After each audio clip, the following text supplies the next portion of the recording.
எப்ப பாத்திரம் கழுவு உட்கார்ந்தாலும் இந்த டிஃபன் பாக்ஸ்ல மட்டும் கழுவு போட மாட்டானுங்க இவனுங்க. ஏய் சஞ்சய் புட்டு, டிஃபன் பாக்ஸ் கழுவு போட்டீங்களா இல்லையா? ஸ்கூலுக்கு லீவ் போட்டு ஒரு வாரம் ஆச்சு. ஒரு வாரமா டிஃபன் பாக்ஸ் பைக்குள்ளேயே இருக்குது. அம்மா, டிஃபன் பாக்ஸ கழுவ போட மறந்துட்டேன். அந்த டிஃபன் பாக்ஸ் திறந்து சோறு திங்க மறந்தியா? அதெல்லாம் தெளிவா பண்ண தெரியுதுல. டிஃபன் பாக்ஸ் டெய்லி சாயங்காலம் ஆனா கழுவ போடுறதுன்னு தெரியாது. கழுவிதான் வைக்கிறது இல்ல. கழுவ போடவும் முடியாதுன்னா நான் என்னதான் பண்றது?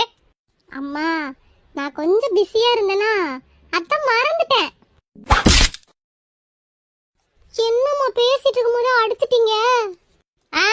இந்த கண்ணத்திலே எத்தனை அடி விட்டுருப்ப இந்த டிஃபன் பாக்ஸ் கழுவ போடாம இருக்கிறதுக்கு.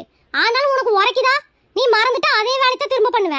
ஏண்டா இந்த டிஃபன் பாக்ஸ் ஒரு வாரமா பைக்குள்ளே இருந்தா நான் அத்தடிக்காதா? சரியான லூசு பையில பெத்து வச்சிருக்கேன் நான். போடா சைடு. பிள்ளைங்களை என்ன மாதிரி பெக்காம அந்த ஆள மாதிரி பெத்து வச்சிருக்கேன். நான் ஒரு பைத்தியக்காரி.